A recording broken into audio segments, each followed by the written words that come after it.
네, 11월 26일 수요일 복음이 이끄는 일상 시작하겠습니다. 오늘은 정의를 실천하라라는 제목인데요. 성경에서는 사랑과 정의를 함께 말합니다.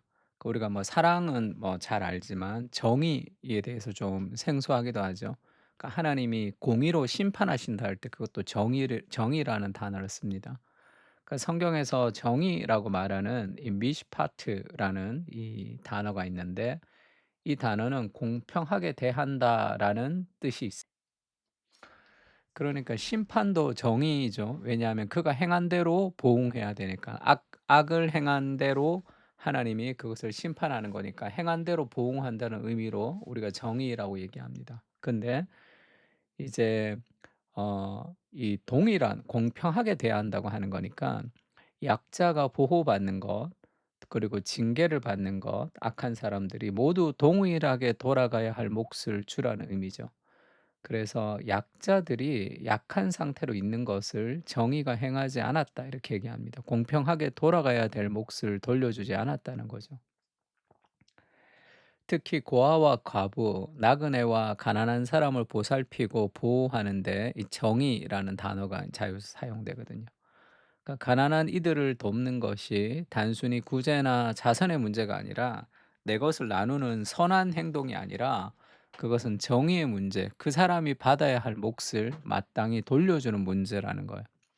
그러니까 쉽게 얘기하면 뭐 이렇게 생각하면 되겠죠. 하나님이 세상에 모든 사람들이 사용할 수 있는 그런 물질을 동일하게 나눠 주셨다고 봤을 때, 근데 그걸 한 사람이 한 개씩 준 게 아니라 그것을 이제 한 번에 준 거예요.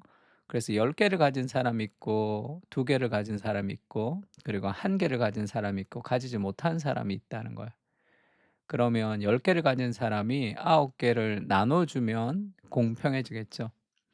그러나 그런 일들이 인간의 탐욕 때문에 그런 일들이 이루어지지 않고 있는 현실을 지금 이야기하고 있습니다.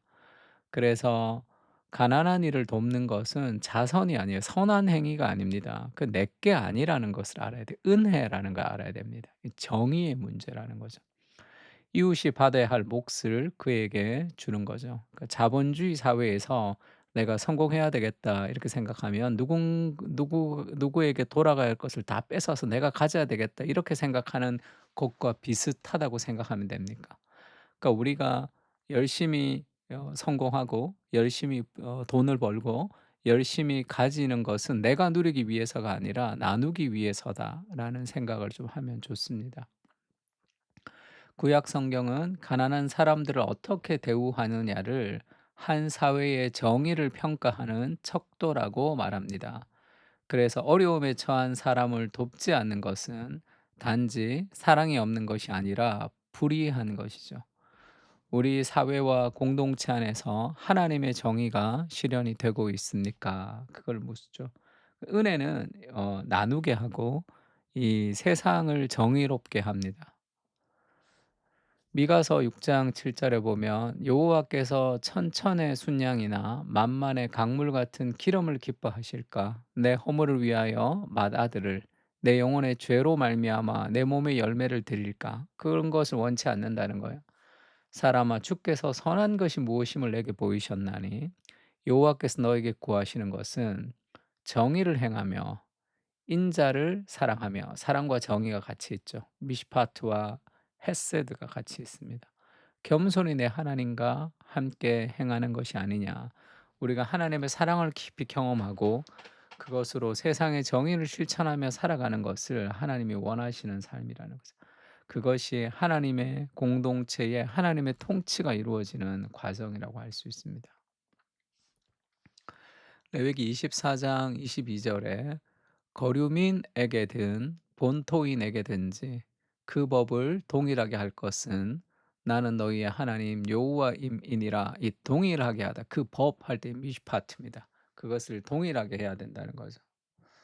그리고 이제 팀 켈러가 그렇게 얘기합니다. "정의란 무엇인가?"라는 책에서 "누구든지 똑같은 잘못을 저질렀으면 동일한 형벌을 받아야 한다는 의미다."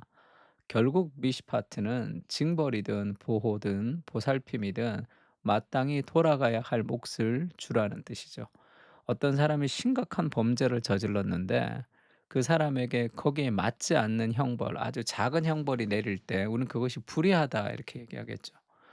동일합니다. 누군가가 굉장히 가난하고 힘든데 그에게 돌아가야 할 몫을 주지 못하면 그것도 그렇게 악한 행동을 한 사람들만큼 불의한 짓이죠. 그러니까 그런 사람들에 대해서 굉장히 분노합니다. 그러나 내가 가난한 사람을 돕지 않는 것을 그 정도로 악한 행동이라고 생각하지 않는 그런 아주 자기중심적인 성경을 자기의 눈으로 보는 그런 잘못된 것들이 우리 안에는 있습니다. 아주 심각한 범죄를 저질렀는데 돈을 써 가지고 '저 인간이 저 정도밖에 어 그 형벌을 받지 않는다고?' 이렇게 망할 어떤 그런 법무부부터 시작해서 망할 검찰, 망할 정치인들, 이 망할 놈의 세상을 얘기하지만 동일한 내가 그런 잘못을 저지르고 있는 거예요. 똑같은 하나님의 정의를 이루어지지 못하는 거죠. 내게 내 손이 힘을 베풀 힘이 있거든 마땅히 받을 자에게 베풀기를 아끼지 말고 내게 있거든 이웃에게 이르기를 갔다가 다시 오라 내일 주겠노라 하지 말라. 그러니까 물질적으로 사람들을 섬기고 돕는 것 그것은 반드시 필요합니다. 시간과 물질과 에너지를 사람들을 위해서 섬기는 거죠. 그게 내게 아니라는 거 알아야 돼요. 그 에드먼드 클라우니가 이런 얘기합니다. 하나님은 요구할 수 없는 사랑을 요구하신다. 하나님은 자비를 명령하시지만 그 명령에 대한 반응으로 자비를 베풀어서는 안 된다. 이게 무슨 얘기냐면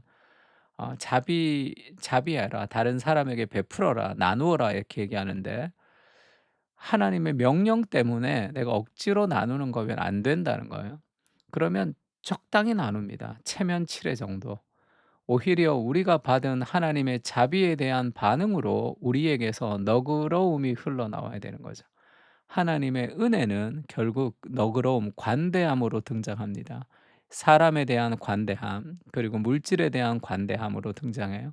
근데 사람에 대해서 아주 인색합니다. 이 사람은 이게 안 좋고 저 사람은 저게 안 좋고. 그게 은혜 받지 못한 사람이 가지는 삶의 특징이죠. 그리고 비판과 비난이 많아집니다. 그리고 만족이 없어지는 거죠. 점점 이 대인관계가 점점 쭈그러드는 그것이 하나님과의 관계 문제가 있는 거 은혜를 받지 못한 사람의 특징이죠. 은혜는 너그러움이 흘러나옵니다. 그래서 인색하지가 않아요. 그리고 이 팀 켈러의 책에는 그 조나단 에드워드의 이야기가 나와 있습니다. 이제 그 사람 그래도 먹고 살 만하다. 나도 없다 돈이. 인제 그렇게 사람들을 섬기는데 그 적극적이지 않는 그런 사람들을 향해 존 에드워드가 이렇게 얘기한 거죠. 자기 문제라면 벼랑 끝에 이르기 훨씬 전부터 어떻게든 손을 쓰려고 하면서 왜 이웃에게는 굶어 죽을 지경이 되어야 도움을 주려고 하느냐. 그래서는 안 된다. 우리가 늘 이웃을 섬겨야 된다. 그렇게 얘기합니다.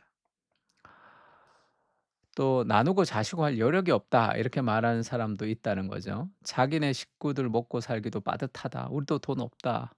그러나 팀 켈러가 이렇게 얘기합니다. "누굴 도울 힘이 없다는 말은 내 삶의 한 귀퉁이를 잘라내는 부담을 지면서까지 누군가를 도와줄 수 없다. 도와줄 자신이 없다는 거죠.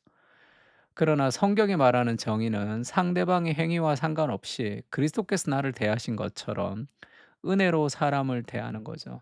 내 것을 나누는 것이 아니라 하나님이 주신 것에서 그 이웃의 몫을 나누는 겁니다. 그러니까 복음의 은혜가 먼저 우리에게 흘러야 돼요. 그래야지 그것을 가지고 사람들에게 나누어 줄 수 있습니다. 우리도 이번에 추수감사절날 하나님의 은혜에 좀 감사하며 우리가 좀 힘든 사람들에게 좀 나눕시다 이렇게 얘기했는데 이거는 뭐 턱없이 몇 명이 참여하지도 않았고 한 3 명이 냈나? 뭐 누굴 나눌 수도 없죠. 그걸 가지고 이렇게 나눌 만큼 그러니까 뭐라고 해야 될까? 광고를 잘 못 들은 것도 있지만 그거는 그런 살면 안 돼요. 성탄절 날도 우리가 좀 나눌 텐데 준비를 좀 해야 됩니다, 누구에게 나누기 위해서는. 그리고 내가 힘들어지지 않으면서 다른 사람을 도울 수는 없어요. 적당한 나눔들이 아니라 그런 레디컬한 삶이 좀 필요합니다. 그것은 은혜만이 가능하게 하는 거예요. 그렇지 않으면 우리가 적당한 삶으로 적당한 마음을 가지고 살아가는 거죠. 그러니까 우리의 삶 자체를 그 월트 브루그만의 성서와 가난이라는 책이랑 그리고 인제 미국이 만든 가난이라는 일반서적 두 가지를 제가 한번 정의를 얘기할 때 설교한 적이 있습니다. 이런 책들을 좀 읽어야 돼요. 그래서 이 세상의 가난을 좀 물리치기 위해서 애쓰고 노력하고 기도하고 교회가 나설 필요가 있습니다. 그것이 우리의 사명과 같은 거예요. '내가 뭐 먹고 살까? 내가 뭐 할까?'라는 그 정도에 머물러 있어서는 안 됩니다. 그것은 자본주의의 정신이 우리를 삼켜 버린 거예요. 성경적이지 않습니다. "내가 너희를 불쌍히 여긴 같이 너도 내 동료를 불쌍히 여김이 마땅하지 아니하냐." 예수님이 그렇게 말씀하셨죠. 가난을 미워하게 하시고 고통하는 세상을 향해 기도하며 아픔을 함께 나누는 은혜와 용기를 허락해 주시옵소서.